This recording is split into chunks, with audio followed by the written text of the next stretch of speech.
경제브리핑 불편한 진실이 여러분의 확실한 두통 치료제가 되어드리겠습니다. 경제 뉴스가 연예 뉴스처럼 쉽게 들리는 그날까지. 경제브리핑 불편한 진실.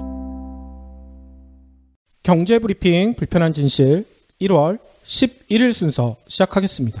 오늘은요, 화나는 이야기 먼저 전해드려야 될 것 같아요. 무슨 얘기냐면요, 못난 정치가 우리나라 젊은이들을 어떻게 만들었는지 여실히 보여주는 기사가 있더라고요. 네. 최근 SBS, 연합뉴스, MBC 이런 주류 언론들이요, 이런 소식을 전했어요. 우리나라 젊은이들 사이에서 뽑기방이 인기라더라. 뽑기방이요? 뽑기방이라는 게 다들 뭔지 아시죠? 인형 뽑기 할 수 있는 공간이라고 합니다.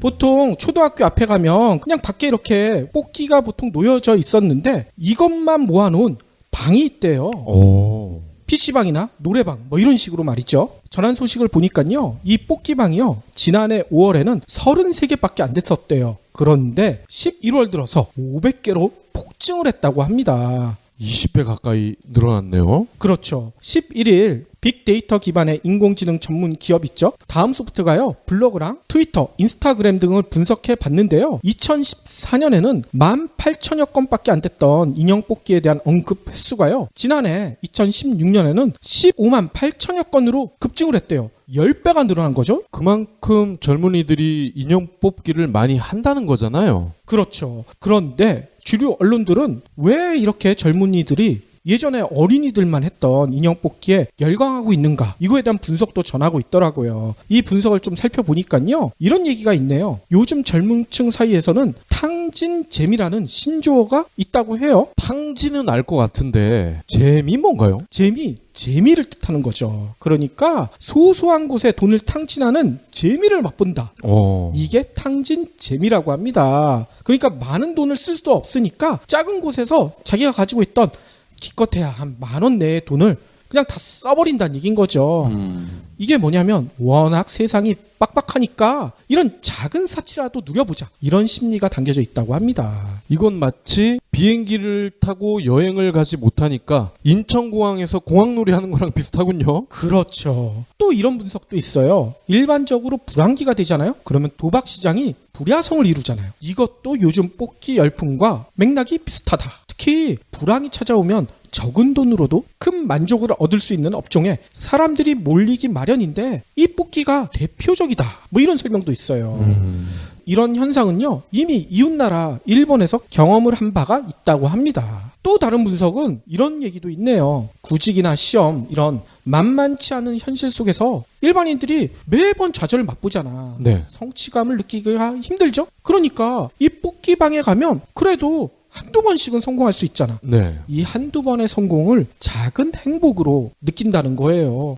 근데 저는 예전에 이거 해봤는데 굉장히 어렵던데요. 그렇죠. 근데 또 잘하시는 분들은 한 10번 하면 한 번 정도는 뽑기도 한다고 합니다. 아무튼 저는 이 소식을 들으면서 이런 생각이 들어요. 얼마나 현실에서 성공하기 힘들면 젊은이들이 이런 뽑기에 매달릴까. 또 주류 언론들이 앞다투어 이렇게 전하는 의도도 제가 나쁜 쪽으로만 봐서 그런가요? 너무 불순하다는 생각이 들어요. 뭐가 불순하다는 거죠? 이런 게 있으니 너희들은 희망 버리고 이런 것만 해라. 일부러 이런 것들을 인기 있다고 부각시키는 게 아닌가, 이런 생각도 듭니다. 그런 의도라면 정말 나쁜 사람들인데. 그렇죠. 그러니까 이런 대형 언론사들이 이걸 연이어서 갑자기 뽑기방 열풍 이런 식으로 전하고 있는 거죠. 정말 간절하게 원하면 전우주가 나서서 다 같이 도와준다, 이런 명언을 남기신 분이 계시잖아. 네. 누군지 아시죠? 알죠. 박근혜. 우주의 기운을 외쳤던 박근혜가 이 현상을 보고 뭐라고 할까 참 궁금해져요. 헌재 탄핵 인용이 기각되면 내가 그 말을 믿어줄 것 같아. 그래요? 거짓말 할 때는 무의식적으로 코를 만진다. 한국인들은 거짓말할 때 코를 만지지도 않는다. 귀가 캥길 때는 눈을 마주치지도 못한다. 한국인들은 거짓말할 때 오히려 상대를 똑바로 쳐다본다. 우리가 알고 있던 거짓말에 대한 상식은 모두 틀렸다.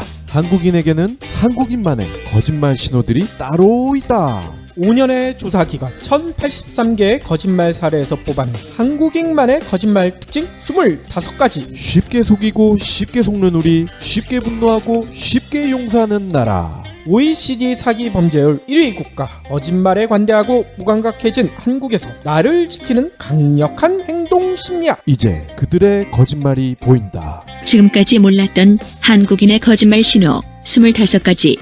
한국인의 거짓말. 도서 출판 추수밭. 오늘 꼭 챙겨야 할 경제 브리핑. 사드 보복에 나선 중국이 이번에는 화장품을 건드렸어요. 화장품을 어떻게 건드려요? 한국 화장품을 수입 제한을 하겠다. 사실상 조치를 내린 것으로 판단이 됩니다. 최근에 중국의 질량감독 검역 총국, 이름이 되게 어렵네요. 그러니까 화장품과 같은 물건들을 검사를 하는 그런 기관인 것 같아요. 그런데 작년 11월 불합격 화장품 명단을 발표했다는 겁니다. 이번에 탈락한 제품이 총 28개, 이 중에 19개가 애경 한국 업체 생산품으로 알려졌다는 겁니다. 아니, 3개 중 2개가 한국 업체라는 거 아니에요? 그렇습니다. 무게로만 약 11톤이라고 합니다. 아니, 화장품이 11톤이나? 그렇습니다. 이에 대해서 전문가들은 이렇게 얘기를 합니다. 이번 조치는 본격적으로 한국산 화장품에 대해 직접적인 압력을 가하기 시작했다는 점에서 의미가 크다. 불허 판정을 받은 대다수의 제품들이 애경을 제외하면 중소업체의 것임을 감안할 때 특히 턴오버가 빠른 신제품 위주의 색조 그리고 브랜드 업체들의 중국 진출이 난항이 예상된다. 어허. 그런데요, 아까 이름도 어려운 그 조직에서 밝힌 불합격 조치 이유를 봤더니 해당 제품의 등록 증명서 미비, 신고 제품과 실제 제품의 불일치, 제품 성분 문제 이런 거라는 겁니다. 그런데 이 또한 화장품 업계 얘기를 따르면요, 핑계 불가한 그런 이유들이라고 합니다. 그러겠죠. 미국의 사드 배치가 철회가 돼야 중국도 보복 조치를 철회할 것 같은데, 문제는 우리 경제가 절대적으로 의존하고 있는 곳이 중국 아닙니까? 그렇죠. 중국이 우리 입장에서는 1위 시장 아니에요. 근데 왜 미국의 그것도 들러리 역할을 이렇게 하면서 피해는 피해대로 다 보는지 모르겠어요. 그러니까요. 어제 중국이 우리나라 방공식별구역도 마음대로 쳐들어왔잖아. 여기다가 화장품까지 보복하고 이거 갈수록 태산인 것 같아요. 근데 그 전투기에 핵미사일을 탑재할 수가 있다면서요? 아이고. 아까 저희가 오프닝에서도요, 뽑기방 열풍 전해드렸잖아요. 그것 때문인가? 지난해 실업자가요 100만 명을 넘어섰대요. 이게 처음이라고 합니다. 네. 통계청이 오늘 2016년 12월 연간 고용 동향 이런 자료를 발표를 했는데요. 지난해 취업자 규모가 2,623만여 명, 1년 전보다 29만 9천 명이 늘었대요. 취업자 증가 규모는요, 지난해 6월 하반기 정부가 목표로 삼은 30만 명에 미치지 못하지만 지난해 말 수정 전망한 29만 명보다는 조금 많다. 통계청은 이렇게 얘기를 하고 있어요. 네. 그런데 연간 기준으로 보면 그렇지가 않다는 거죠. 연간 기준으로 보면 7만 2천 명이나 감소했대. 취업자 숫자는요, 2009년 이후 7년 만에 가장 작은 수치로 떨어졌다고 합니다. 이때가 미국발 금융위기 때였죠. 그렇죠. 이렇게 취업자 숫자가 줄어드니까 실업자 숫자는 당연히 늘어났겠죠. 실업자는요 101만 2천여 명, 1년 전보다 3만 6천여 명이나 증가를 했대요. 그래서 실업자 통계가 바뀐 2000년 이래 실업자가 100만 명을 돌파한 것은 이번이 또 처음이래요. 100만 명이면 울산이나 광주 광역시 시민수 아니에요? 그 정도 되나요? 아무튼 실업자가 이렇게 늘어나니까 당연히 실업률도 높아졌겠죠? 실업률은요 0.1%포인트가 상승한 3.7%라고 합니다. 이 또한 2010년 이후 가장 높은 수치래요. 근데 청년 실업률은 얼마나 되느냐? 무려 9.8%. 정부가 밝힌 것만 해도 9.8%예요. 네. 청년 실업률도요 2015년 9.2%를 기록했는데 이 이후로 가장 높아졌다고 합니다. 1년 만에 최고치를 다시 경신했군요. 그렇죠. 근데 이렇게 전해드려봤자 여러분들 별 감흥이 없으실 것 같아요. 그렇죠. 왜냐하면 박근혜 정부 들어선 모든 게 다 역대 최고치잖아요. 그렇죠. 나쁜 쪽으로만.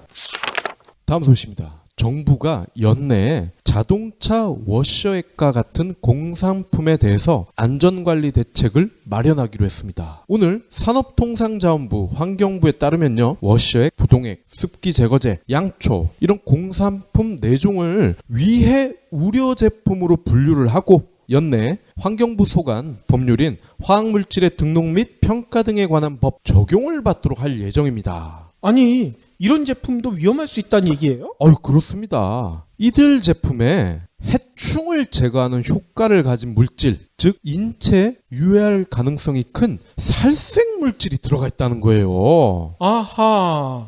그리고 심지어 방금 말씀드린 이들 4종의 74개 업체의 제품 172개 중에 무려 62% 제품에서 34가지의 살생 물질이 나왔습니다. 아이고. 자, 그러면 법 적용을 받도록 할 예정이다라고 전해드렸잖아요. 그 얘기는 그동안은 안 받았다는 거 아닙니까? 그렇죠. 살생 물질이 들어가 있는데도 법 적용을 안 받았대. 이게 무슨 소리야? 죽은 사람이 그동안 없었나 보지. 근데요, 양 부처의 핑계에 따르면요, 해당 조사 결과를 최근에 발표를 했는데도 제품명, 업체명을 공개를 안 했대. 아니, 이게 왜 공개를 안 하게 되나요? 왜냐? 법 적용을 받지 않았다고 말씀을 드렸잖아요. 마찬가지로 이들 품목에 살생 물질이 있더라도 성분을 공개할 의무가 없다고 합니다. 아이고, 뭐 이런 법이 다 있어요. 그러니까 이와 관련된 법은 공개 또는 적용 이런 거 자체가 아예 없다는 겁니다. 시민들이 죽던 말던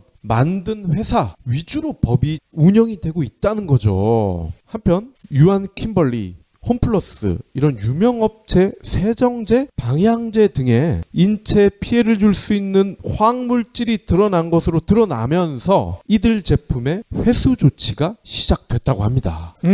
그렇군요. 이제서야 살생물질이 들어있는데 공개할 의무도 없고 적용하는 법도 없고, 이건 누구 잘못일까요? 청와대에서 안 쓰나 보죠.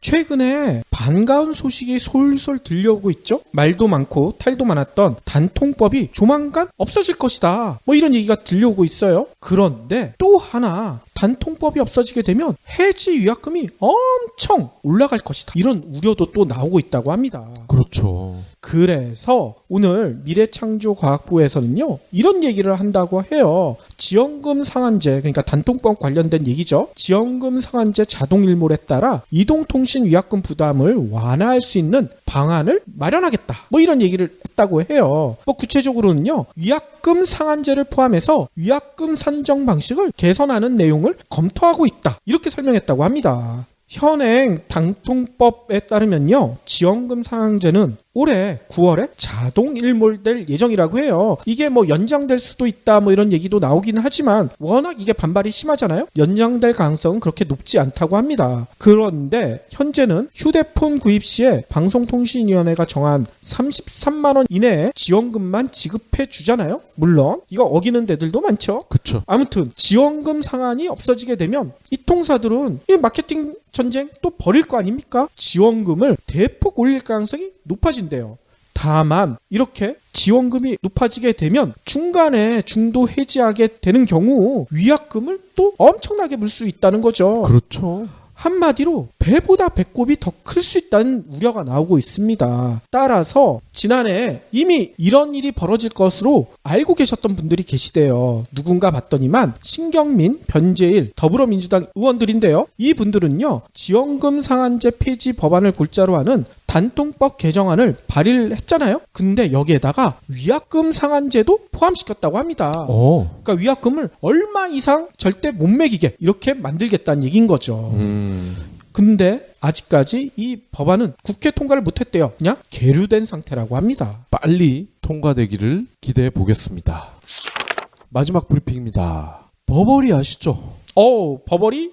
알기만 하고 한 번도 입어본 적은 없어요. 네, 영국을 대표하는 명품 브랜드인데요. 한국에서 바가지를 씌우려다가 들통이 났대. 아니, 버버리는 코트를 씌워야지 왜 바가지를 씌우나요? 네, 이 바가지가요, 돈으로 술수를 부렸다는 거죠. 아하. 브렉시트 여파로 파운드화가 급락을 하지 않았습니까? 그렇죠.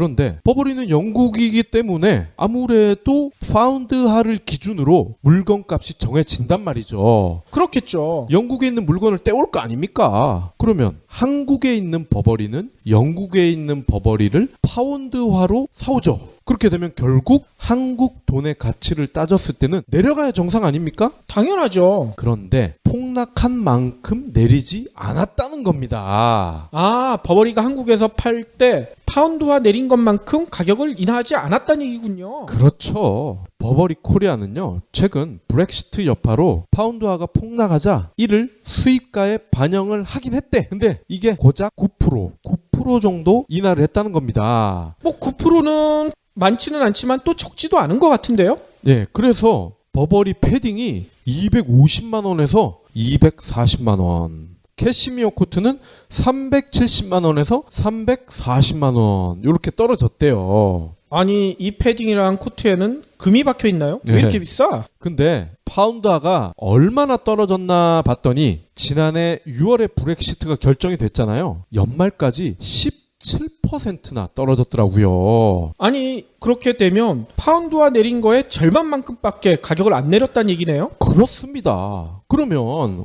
이게 좋아. 뭐 양국의 물가라든지 환경이 다르기 때문에 그런가 보다. 그러면 한국과 비슷한 다른 아시아에서도 비슷한 수준의 인하를 했다면은 큰 문제가 없을 겁니다. 그런데 홍콩 여기는 무려 20% 인하를 했다는 거야. 오이? 그러니까 한국은 9%, 홍콩은 20%, 버버리 코리아는 절반만 인하를 했다는 거죠. 아이고. 이에 대해서 버버리 코리아는 이렇게 설명을 합니다. 경쟁사들의 상황을 고려하면서 제품 가격이 브랜드에 적합하게 책정되도록 적극 관리하고 있다. 이의 일환으로 아시아 지역에서 일부 제품의 가격을 조정했다. 브랜드에 적합하게 책정을 했대. 이건 이 얘기 같네요. 홍콩 소비자들은 가격 안 내린다고 난리를 핀 거고 한국 소비자들은 가격 안 내려도 그냥 산 거고. 제가 볼 때는 버버리 코리아가 현대차를 벤치마킹 하지 않았을까. 역시 이번에도 그럴 수도 있고요. 한국만 오면 다들 현대차 하듯 하죠. 그렇죠.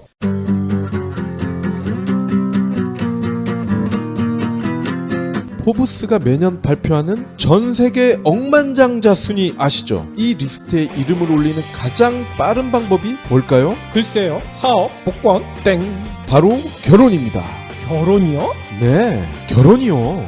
여기 부자가 되기 위해 억만장자와 결혼하기로 한 프랑스 여배우가 있습니다. 어차피 열심히 일을 해서 돈을 모아봤자 그들과 같은 부자가 되기는 글렀으니 차라리 억만장자인 남자와 결혼을 하겠다는 건데요. 사실 정말 결혼한 건 아니고요. 프랑스에서 2009년부터 지금까지 인기를 얻고 있는 경제 풍자 연극이 책으로 나왔습니다. 양극화, 경제 불평등 좋은 말이긴 한데 조금 지루하고 어렵잖아요. 이런 사람들을 위해 여배우이자 코미디언인 저자가 억만장자와 결혼하려는 신부를 연기합니다. 억만장자의 실체를 가감없이 까발리는 그녀의 비평이 아주 매섭습니다.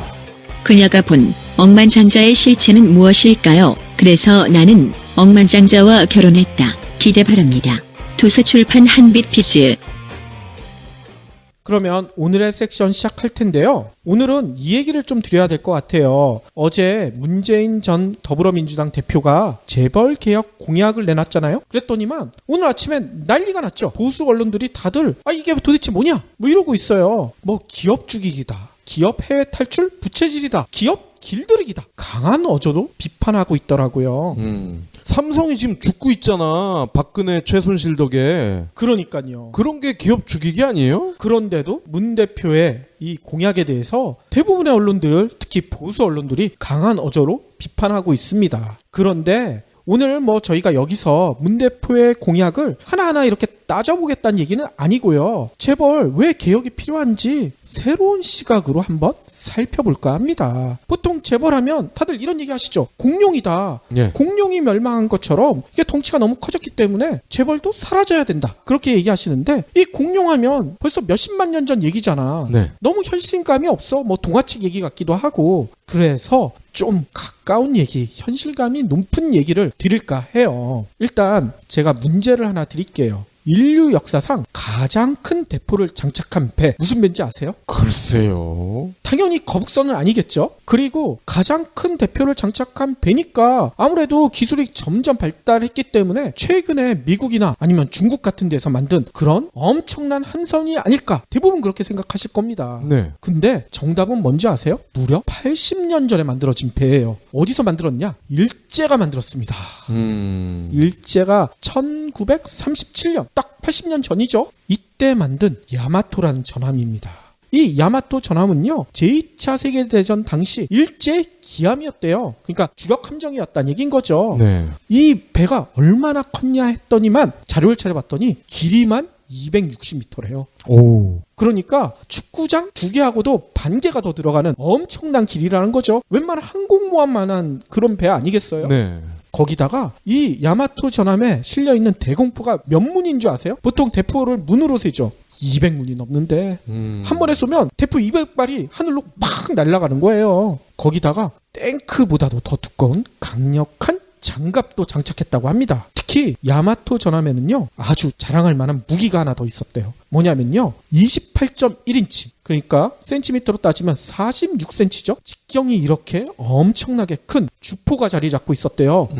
아니 46cm가 직경이면 이게 성인 남성만한 포탄이 들어가는 거 아니에요. 네. 이 엄청난 포탄을 발사할 수 있는 이 주포가 바로 야마토 전함에 장착돼 있었다고 합니다. 이 야마토는 예전에 정권도 있지 않았어요? 맞죠. 그리고 일본의 유명한 장군 이름도 되기도 하고요. 아무튼 이렇게 46cm에 달하는 엄청난 주포가 지금까지 함선에 장착된 가장 큰 대포로 기네스북에 올라 있대요. 네. 80년 동안 이 기록이 아직까지도 깨지지 않았다는 거예요. 그런데 자료를 찾아봤더니만요, 당시 일제가 이 전함을 만들기 위해서 엄청난 공을 들였을 거 아닙니까? 네. 돈도 많이 들였겠죠? 얼마를 들였는가 찾아봤더니만요, 당시 돈으로 1억 3,700만 엔 정도를 들였대요. 근데 이게 뭐 당시 환율을 정확히 모르니까 어느 정도 되는가 찾아봤더니 당시 일본 전체 GDP의 1%에 달하는 돈이에요. 오. GDP의 1%를 이 배 하나 만드는데 다 썼다는 거야. 아니 근데 이렇게 얘기 드리면 좀 궁금한 게 있을 거예요. 이렇게 강력한 전함이 있는데 일본은 패망했잖아. 얘네들 왜 망했어? 이렇게 물어보시는 분들이 계실 겁니다. 근데 놀라운 일이 있습니다. 일본인들은요, 이 야마토 전함을 지금 뭐라고 부르는 줄 아세요? 비극의 전함. 오. 왜 비극의 전함일까요? 이유가 있어요. 1937년에 건조됐다고 했잖아요. 근데 2차 대전이 끝날 때까지 전투에 나간 숫자가 손가락을 꼽을 정도래. 큰 전투에는 아예 참가도 못하고요, 아주 작은 전투에만 몇 번 참가했다고 합니다. 이유를 알 것 같아. 저는 너무 커서 그렇죠? 맞습니다. 야마토는요, 왜 만들어졌냐면 제1차 세계대전 때부터 거함 경쟁이 전 세계적으로 몰아쳤잖아요. 영국뿐만 아니라 프랑스, 독일, 미국, 대포 크기 큰 엄청난 거함을 만들어야지 군사력 짱을 먹을 수 있던 그런 시기였잖아요. 네. 그렇기 때문에 일본도 뒤늦게 제국주의에 깃발을 올렸기 때문에 얘네들 쫓아가야 된다. 서둘러서 우리는 프랑스, 영국, 독일 얘네들보다 더 큰 배 만들겠다. 그래서 온 국력을 다 동원해가지고 이 배를 건조했다는 거예요. 또 이런 이유도 있을 거 아닙니까? 일본이 어떻게 개항됐습니까? 미국 함선 대포 소리에 놀라가지고 개항했잖아. 이 충격에서도 벗어나야 되겠다. 그래가지고 거함을 미국 애들보다 더 크게 만들어야지. 이렇게 했다는 거예요. 그렇죠. 그런데 야마토 전함을 이제 만들어 놓고 보니까 이게 갑자기 상황이 바뀌어버렸어. 뭐냐면요, 항공모함이라는 신무기가 등장했다는 거예요.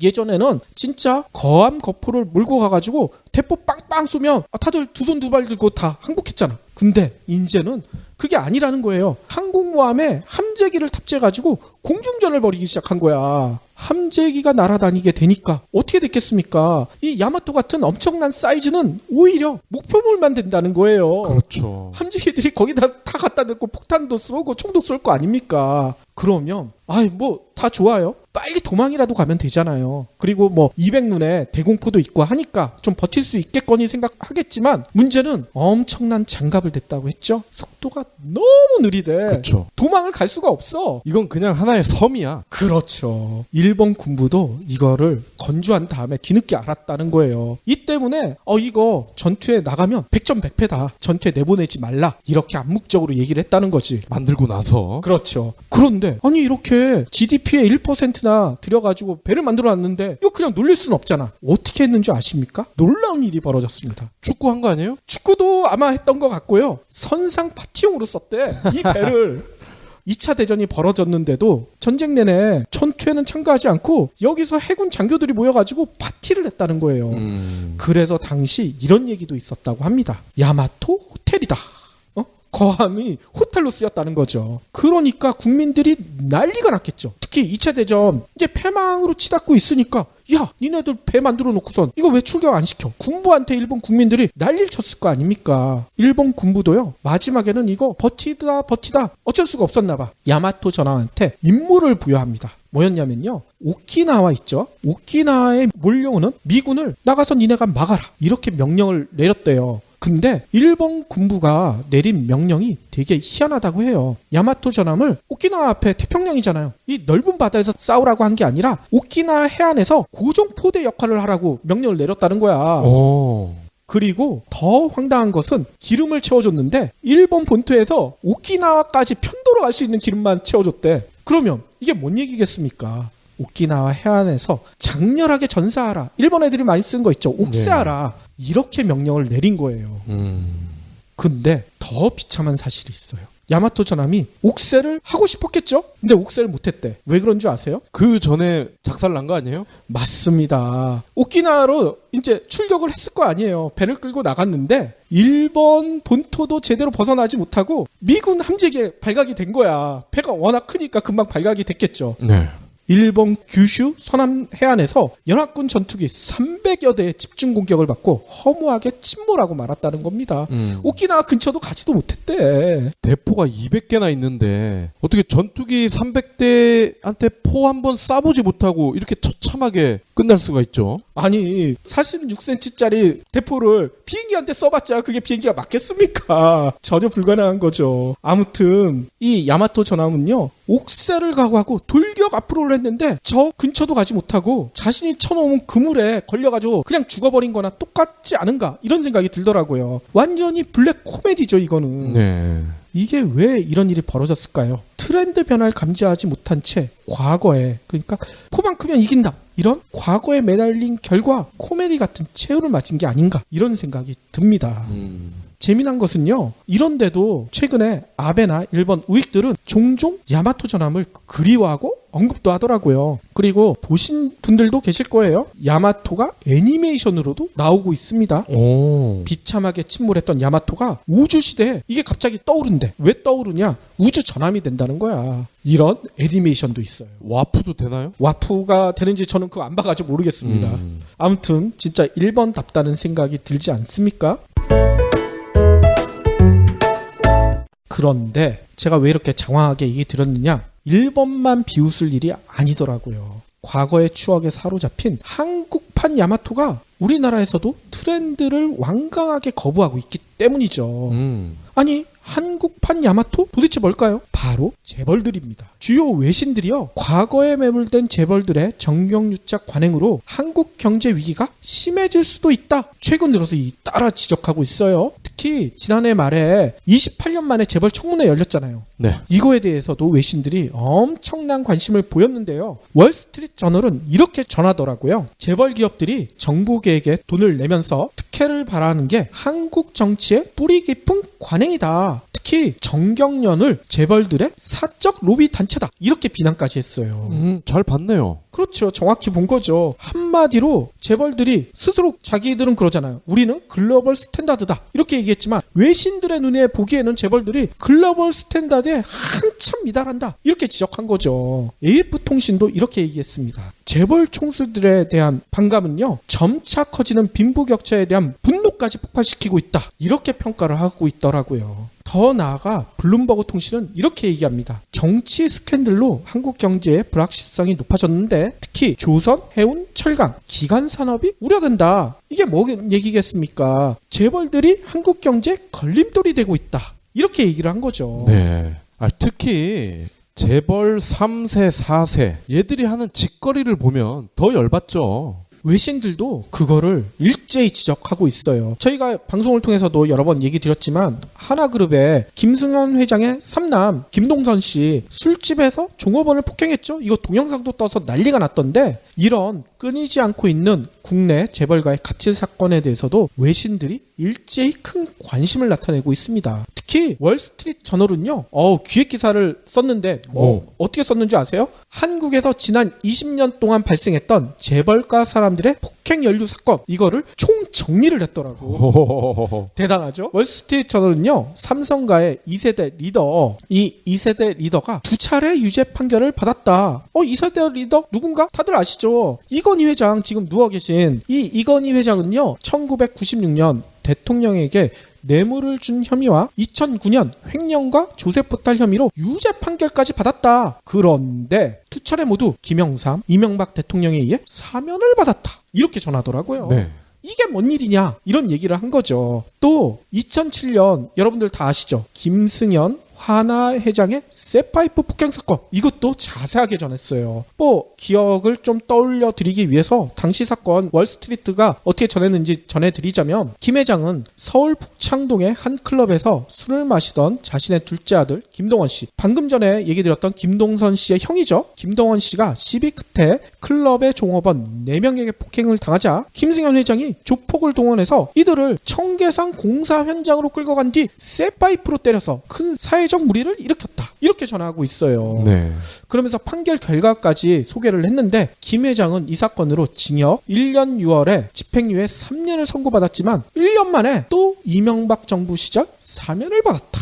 이런 일이 반복되고 있다. 월스트리트 저널은 니네 클래스가 그것밖에 안 된다. 이렇게 얘기하고 있는 거죠. 이때만 해도 10년 전이니까 김승현 회장이 혈기가 왕성했나 봐. 그러니까 또 있죠. 여러분들 땅콩해안 사건 2014년에 발생했잖아요. 조현아 대한항공 부사장. 이 사건도 월스트리트 저널이 자세하게 거론을 했습니다. 그러면서 월스트리트 저널은 이렇게 분석을 해요. 이번 김동선 씨의 폭행 사건은 일정하게 되풀이되고 있는 한국 재벌가의 비행들 중 하나다. 재벌가 자녀들이 엄청난 특혜를 누리고 있지만 경영 능력은 한참 부족한 것으로 보인다. 진짜 정확히 본 거 아닙니까? 그쵸. 이 어떻게 보면은 또 공평하다고도 보여요. 왜냐? 이들 재벌 3세, 4세들이 어릴 때부터 교육을 받긴 받을 거 아닙니까? 그렇죠. 근데 그 교육이라는 게 아마도 그런 걸 겁니다. 돈이 최고다.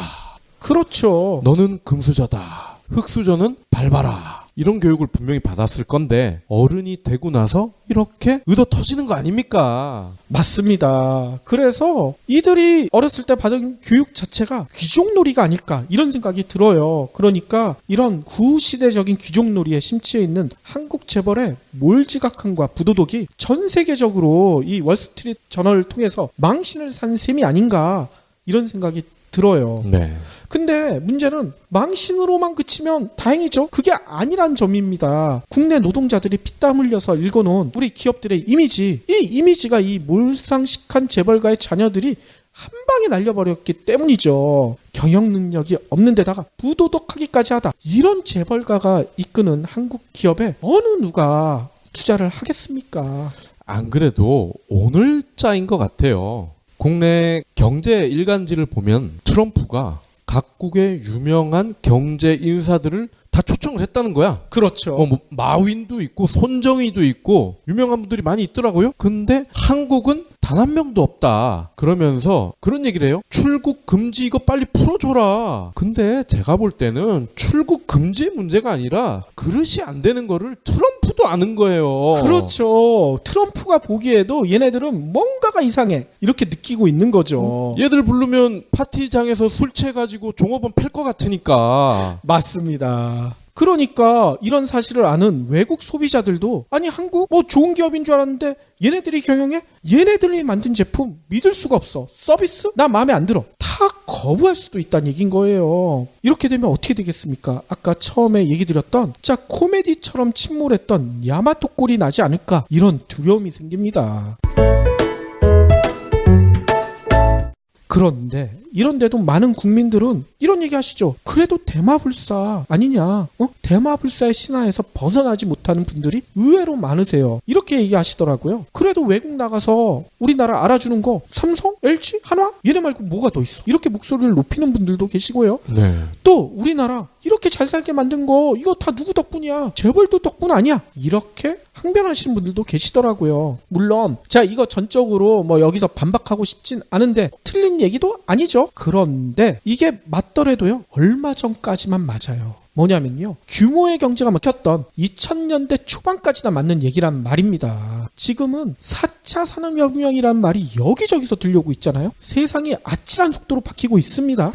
박근혜도 4차 산업혁명을 공부하고 있다던데요? 책을 읽고 있다는데 나중에 한번 질문을 해보고 싶어. 제대로 읽었나 안 읽었나. 아무튼 진짜 박근혜는 있긴 있는 거예요? 참 궁금하기는 하네요. 오늘은 4차 어디 갈래? 뭐 이런 책 보는 거 아니에요?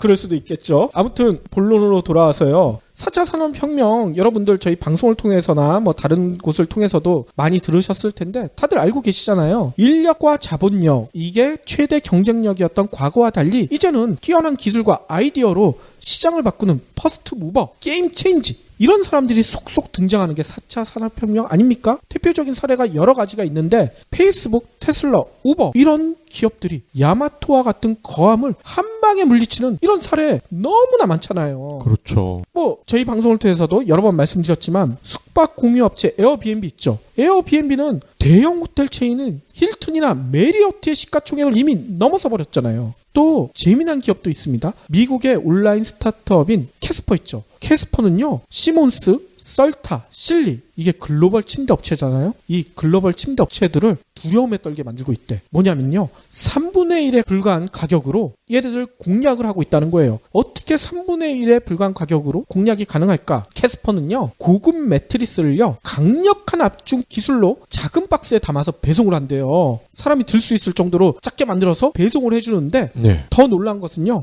이거 받아봤는데 마음에 들지 않아? 100% 환불까지 해준다고 합니다. 미국 매트리스 시장을 완전히 싹쓸이를 하고 있다는 거예요. 그러니까 시몬스나 썰타, 실리들이 이게 두려움에 떨고 있다는 얘기인 거죠. 언론도 크게 다르지 않은 것 같아요. 최근에 정유라 단독 인터뷰 영상 이거 누가 만들었습니까? 길바닥 저널리스트라는 분이 만들었는데 저는 처음에 이게 지상파나 JTBC나 이런 데서 좀 웃기려고 그렇게 한 줄 알았어요. 알고 봤더니 개인 PD시더라고요. 그러니까요. 1인 미디어 저희는 1인은 아니고 2인 미디어이긴 하지만 지금 저희의 구독자가 문화일보보다 많잖아요. 그렇죠. 이런 일들이 앞으로는 더 많이 늘어날 거라는 전망이 나오고 있습니다. 특히 빅데이터, 인공지능, IoT, 핀테크 인류를 깜짝 놀라게 하는 신기술들이 그냥 전시 공간에만 있는 게 아니라 속속 사업화가 되고 있잖아요. 그러니까 제2의 페이스북, 제2의 테슬라, 제2의 우버, 제2의 경제브리핑 이런 것들이 더 많이 등장할 거란 얘기인 겁니다. 그런데 문제는 국내에서도 이런 일이 가능할까요? 많은 전문가들이 불가능하다 이렇게 고개를 떨구시더라고요. 뭐 이유는 여러 가지가 있겠죠. 뭐 시장 규제 때문에 그렇다 뭐 이런 얘기들도 있는데 결국 가장 큰 원인은 재벌에게 있다는 얘기가 있어요. 뭐냐면요. 조금만 스타트업들이 가능성을 보여주잖아요. 그러면 그 아이디어를 어느 순간 훔쳐가 버려. 그리고 지네들이 만든 것처럼 만들어. 그렇죠. 또 이게 훔쳐갈 수가 없다. 그러면 아예 밟아버려요. 규제 장벽을 엄청 높게 쌓아서 말라 죽게 만들어버립니다. 이게 왜 가능할까요? 재벌들이 정경유착을 하고 부정부패를 하니까 이 고리가 공고한 덕분에 가능한 일이란 얘긴 겁니다. 그러니 정부도 재벌들이 갖다 바친 돈으로 정유라 말도 사주고 그랬잖아. 스타트업보다는 재벌들의 눈치 보기에 바빴던 거죠. 그러니까 규제 완화랍시고 재벌들의 골목 상권 침해를 못 본 척하기 일쑤였다는 얘긴 겁니다. 이렇게 재벌들이 땅 짓고 헤엄치기가 가능할 정도로 사업 기회를 만들어주니까 재벌들 뭘 하겠습니까? 그냥 규모만 계속 키워놓은 거야. 아까 처음 얘기한 것처럼 야마토 전함처럼 엄청 화려하고 엄청 큰 대포만 장착을 한 거지. 근데 실제 전투에서는 쓸 수 없는 실속 없는 그런 배로 전락하고 있는 게 아닌가 이런 두려움이 생긴다는 겁니다. 그렇죠. 한국에서는 이런 깡패짓이 한동안은 먹힐 수 있겠지만 결국 야마토 전함처럼 된다는 얘기는 해외 시장에서 경쟁을 할 수 없다는 거 아닙니까? 그렇죠. 진짜 제4차 산업 물결이 본격화되기 시작하면 우리나라 재벌들은 야마토처럼 코미디 같은 운명을 맞을 수도 있다. 이런 얘기들이 많이 나오고 있어요. 아니 이렇게 얘기해도 이런 분들이 계시더라고요. 그래도 재벌들이 외국에서 돈을 엄청 많이 벌어온다는데 재벌 너무 욕하지 마세요. 이렇게 안쓰러워 하시더라고요. 또 글로벌 매출 이 재무제표 봐라. 이거 우리가 자랑스러워야 하는 게 아니냐. 이렇게 얘기하시는 분들도 계시고요. 그런데 저희가 얘기 드리고 싶은 건 이겁니다. 해외에서 돈 많이 벌어오는 거 좋죠. 이렇게 많이 벌어오는 게 우리도 자랑스럽게 생각하려면 외국에서 번 돈에 대한 세금을 제대로 내야 되겠죠. 그것도 우리나라에. 하지만 실상은 그렇지가 않아요. 한겨레 신문이요 9일 보도한 내용을 봤더니만요 국내 매출액 상위 10위권에 드는 초거대 기업 대충 감이 잡히시죠? 삼성, LG 이런 기업들이겠죠? 이 기업들이 최근 5년간 부담한 세금 중 20%를 외국에 낸 것으로 나타나 있어요. 외국에 내는 세금 비중은요 해마다 가파르게 늘어나서요 2015년 아까는 최근 5년간 평균이 20%고요 2015년 기준으로 봤더니 무려 31%까지 높아졌다는 거예요. 이처럼 외국에 내는 세금 비중이 늘어났기 때문에 이들 초거대 기업이 국내에 낸 세금 부담을 따진 실효세율 이게 2015년 현재 12.05%에 불과합니다. 이는 일반적인 기업들의 평균보다 높아야지 정상이잖아요. 근데 일반적인 기업들 평균이 16.8%예요. 네. 그러니까 초거대 기업들이 내는 실효세율이 오히려 4.75%포인트가 낮아요. 이게 뭔 얘기겠습니까? 삼성, LG, SK 같은 재벌들이 내는 세 부담이 저희 같은 경제브리핑 만들고 있는 스타트업보다 적은 황당한 상황이 벌어지고 있다는 얘기인 거죠. 그게 가능한 이유는 대충 눈치채셨을 것 같습니다. 그렇죠. 아니 이렇게 얘기하면 아까도 처음에 얘기하지 않았느냐. 재벌들이 외국에서 사업 잘해가지고 여기서 벌어들인 이익 비중이 커졌기 때문이다. 이렇게 반문할 수도 있을 겁니다. 아니 외국에서 벌어들인 수익 외국에 또 세금 내고 또 우리나라에 세금 내고 이거 이중과세 아니냐. 이런 얘기도 하실 거고요. 그렇다면 저는 이런 얘기를 드리고 싶어요. 외국에서 그렇게 돈을 많이 벌면 한국을 대표하는 기업이니 대형 태극기를 내걸고 심심하면 국민들 현혹하는 이런 애국 마케팅은 좀 하지 않아야 되는 거 아닙니까? 네. 일반 기업들보다 세금 부담이 적은데 나는 자랑스러운 한국 기업이다. 한국을 대표하는 기업이다. 이렇게 얘기하는 거 너무 부끄럽지 않은가요? 부끄러움을 모르죠. 그렇죠. 게다가 이 얘기도 드리고 싶어요. 재벌 기업들이 외국에서 번 세금 이거 제대로 내는지 확인이 불가능하잖아. 뭔 얘기냐면요. 지난해 공개돼서 세상을 떠들썩하게 만들었던 파나마 페이퍼스 아시죠? 네. 조세회피 문건. 이걸 살펴보면요. 전 세계에서 세 번째로 많은 자금을 맡기고 있는 게 우리나라 기업들이었어요. 우리나라 경제 규모는 12, 11이 12 이렇게 왔다 갔다 하는데 파나마 페이퍼스에 빼돌린 돈은 세계에서 세 번째래. 이 빼돌린 기업들 대부분 어디 있겠습니까? 재벌가 소속이죠. 이렇게 빼돌린 거 세금 안 내기 위해서 빼돌린 거 아니겠습니까? 그러면 이게 뭔 얘기일까요? 이거는 이중과세가 아니라 아예 탈루를 할 가능성이 큰 겁니다. 네. 아니 이런데도 재벌 물건이나 서비스 사는 것을 애국이라고 이렇게 포장할 수가 있을까? 의문이 들어요. 삼성도 이번에 최순실 것만 해도 독일에 송금을 마구 하고 있었잖아요. 그렇죠. 지난 50여 년간 한국 경제가 재벌과 함께 성장한 것은 사실이죠. 대기업의 성장을 기반으로 국가 경제 발전이 한국 경제력 향상에 기여한 점은 누구도 부인하지 못하죠. 저희도 이건 인정합니다. 하지만 딱 거기까지예요. 한국 재벌은 이미 몸을 주체할 수 없는 공룡이 돼버렸잖아요. 야마토 전함처럼 실제 쓸 수 없는 그런 전함이 돼버리고 있잖아요. 30대 재벌 그룹의 한국 기업 총 매출이 얼마인 줄 아세요? 무려 40%에 달해요. 국가 총 자산도요 37%를 가지고 있습니다. 재벌들의 자산을 GDP와 비교해 보면요 GDP의 무려 95%예요. 네. 이러다 보니 우리나라가 전 세계로부터 무슨 비아냥을 당하는 줄 아세요? 한국? 야 니네 재벌공화국 아니야? 이런 얘기를 듣고 있습니다. 이 얘기가 뭐겠습니까? 투자 경험도 있잖아요. 계란을 한 바구니에 담지 마라. 심지어는 영어 사전에 재벌이라는 단어가 들어가 있대요. 그러니까요. 이런 투자 경험조차 지키지 못하는 게 니네 대한민국 아니냐. 이런 얘기를 듣고 있는 거죠.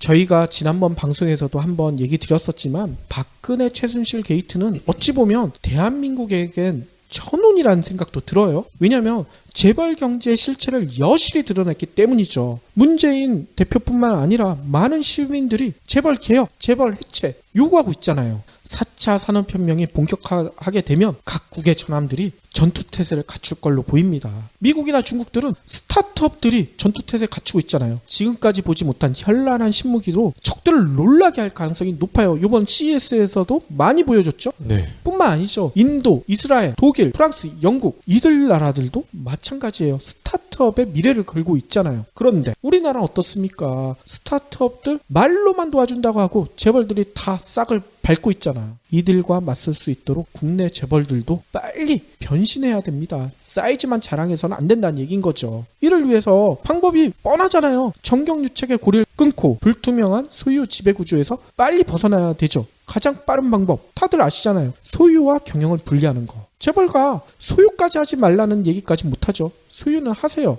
다만 경영은 전문가에게 맡겨야 되는 거죠. 자신들이 그렇게 얘기하는 글로벌 기업답게 글로벌 스탠다드를 따르라는 얘기인 거죠. 이 얘기를 왜 드리냐? 지난해 재벌 청문회에서 이재용 삼성전자 부회장이 이런 얘기를 했어요. 저보다 나은 인재가 있다면 언제든 다 넘길 수 있습니다. 이 말이 과연 진심일까요? 저보다 나은 앞에 뭔가가 괄호가 있겠죠. 뭐가 있어요? 돈 삥땅 치는데. 그런가? 아무튼 국민들을 속이기 위한 전략적인 쇼맨십이 아니길 저희는 바랍니다. 뭐냐면요, 삼성이 야마토 전함처럼 크기만 자랑하다가 어이없게 몰락하는 꼴, 저희가 그거 보고 싶은 생각은 추고도 없어요. 삼성이 진짜 제대로 변신을 해서 한국을 대표하는 기업이 되길 바라는 거죠. 저희가 삼성 욕한다고 삼성 망하길 바라는 건 아닙니다. 야마토 전함이 만약에 포에 중점을 두지 않고, 포는 이미 만들어 놨으니 어쩔 수 없고 거기에 전투기라든지 작은 무기들을 실어 나르는 역할을 했다면은, 배후에서 지원을 하는 역할을 했다면 결과가 달라지지 않았을까요? 그럴 수도 있죠. 삼성도 이미 덩치가 커져 있는 거를 줄일 수는 없다면 벤처나 스타트업을 키워나가는 그런 역할을 하면 어떨까요? 그렇죠. 그렇게 변신해야 되겠죠. 그리고 혹시 이 방송을 듣고 있는지 모르겠지만 이재용 부회장한테 이런 얘기도 드리고 싶네요. 저보다 나은 인재가 있다면 얘기하셨잖아요. 근데 주변에 안 보일 수도 있을 거예요. 그러면 저희 박 PD를 추천합니다. 박 PD 데려다 쓰셔도 됩니다. 제가 돈 삥땅 치는 거는 제대로 건보다 못한데. 아니, 제대로 경영하는 걸로. 혹시 기부해보신 적 있나요? 이런 질문을 하면 나 먹고 살 것도 없는데 기부는 무슨? 기부는 션, 정혜영, 김장훈이나 하는 거 아니야? 라고 하시는 분들이 많습니다. 하지만 기부는 돈 많은 연예인의 전유물이 아닙니다. 무료 기부 사이트 위시플렉스에 접속하면 누구나 기부천사가 될 수 있습니다. 어떻게 가능하냐고요? 위시플렉스의 나만의 위시에서 매주 마음에 드는 신상 10개만 고르면 됩니다. 물론 사는 것이 아니라 찜만 하는 겁니다. 그러면 기부머니 500원이 매주 생기죠. 이 기부머니를 경제브리핑, 불편한 진실 같은 프로젝트에 후원할 수 있습니다. 참 쉽죠? 보너스도 있습니다. 매주 추첨을 통해 골라놓은 신상을 최대 90% 할인된 가격으로 살 수 있는 기회도 제공합니다. 기부도 하고 신상도 챙기고 그야말로 꽉 먹고 알 먹고입니다. 이래도 기부는 나와 상관없는 딴 나라 이야기라고 하실 건가요? 당장 위시플렉스에 접속해 자랑스러운 기부천사의 이름을 올리세요. 마지막으로는요, 이런 얘기를 드려보고 싶네요. 우아한 복수. 우아한 복수. 복수도 우아할 수가 있을까요? 뭔 얘기를 드리고 싶냐면요, 최근 블랙리스트 파문이 일파만파로 커지고 있잖아요. 네. 놀라운 것은요, 연간 지원 예산이 겨우 300억 원에 불과했던 출판계에도 정부가 블랙리스트를 들이댄 것으로 드러나고 있다는 점이죠. 특히 박근혜가 직접 창작가 비평? 문학동네? 이거 자파문예 아니야? 지원? 대폭 줄여! 이렇게 압박했다는 증언도 나오고 있습니다. 뭘 줘야 줄이든 말든 하지. 그러니까요. 아니, 이 얘기 창비나 이런 쪽에서 들으면, 당사자들이 들으면 엄청 화가 날 거 아닙니까? 야, 이거 도대체 뭐 하자는 짓이야? 뭐 이렇게 할 수도 있을 거고요. 그런데 놀라운 일이 벌어졌습니다. 창비는요, 이렇게 화를 내는 대신 우아한 복수를 택했다고 해요. 어떻게 복수를 했나? 창비는요, 세월호 참사 천일을 맞은 지난 9일부터요. 추모의 뜻으로요. 세월호 유가족 육성 기록을 담은 책 금요일엔 돌아오렴 240일간의 세월호 유가족 육성 기록 이런 책을요. 전자책으로 만들어서 무료로 배포하겠다. 이렇게 밝혀버린 거예요. 오. 이 책은요. 4.16 세월호 참사 시민기록위원회 작가 기록단이요. 유가족들과 동고동락하면서 만난 13명의 인터뷰와 응축된 시간을 담은 책이라고 합니다. 2015년 1월에 출간됐는데 이 책 때문에 박근혜가 야 얘네 지원 줄여 이렇게 나왔던 거죠. 네. 그런데 창비는 이거 전자책으로 만들어서 무료로 배포해버리겠다는 거예요. 오. 근데 놀라운 일도 있었습니다. 이 전자책 무료 배포 이 작가들이 허락해줘야 될 거 아닙니까? 시민작가 기록단 소속 작가들이요. 창비? 야 나도 그 우한복수 마음에 들어. 다들 흔쾌히 동의했다는 거예요. 그래서 지난 9일부터 이 전자책을 무료로 배포하고 있는데 하루 만에 15,000건 넘게 다운로드를 받았다고 합니다. 이거는 100만 부 정도 넘겨줘야 될 것 같은데요. 그러니까요. 저희도 빨리 이거 다운받아야 될 것 같아요. 어디서 다운받을 수 있느냐? 오는 15일까지 온라인 서점, 알라딘, 예스24 이런 데에서 무료로 받을 수 있고요. 이런 걱정하실 거예요. 이거 다운받아 놓고서 이거 기간 제한 걸어놓은 거 아닐까? 아니랍니다. 평생 소장할 수 있대요. 미리 다운받아 놓으시면 나중에 시간 있을 때 볼 수가 있다는 거죠. 네. 정말 멋지고 우아하다는 생각 들지 않습니까? 진짜 우아한 복수라는 현명한 판단을 내린 창비 측에 박수를 보내고 싶다. 이런 생각이 듭니다. 그러면 독자로서 또 보답을 해야지. 창비에서 나온 책 한 권 사야 되겠네. 그리고 저희가 창비에서 나온 좋은 책 저희가 푹백 시간에 소개를 해야 될 것 같아요. 그래야죠. 창비 책 열심히 찾아봐야 될 것 같습니다. 혹시 청자분들 창비 최근에 나온 책 중에 괜찮은 거 있다 소개를 해주세요. 저희 게시판에 올려주시면요. 저희도 그 책을 사서 보면서 북백 시간에 소개도 같이 하도록 하겠습니다. 저희도 기다리고 있겠습니다.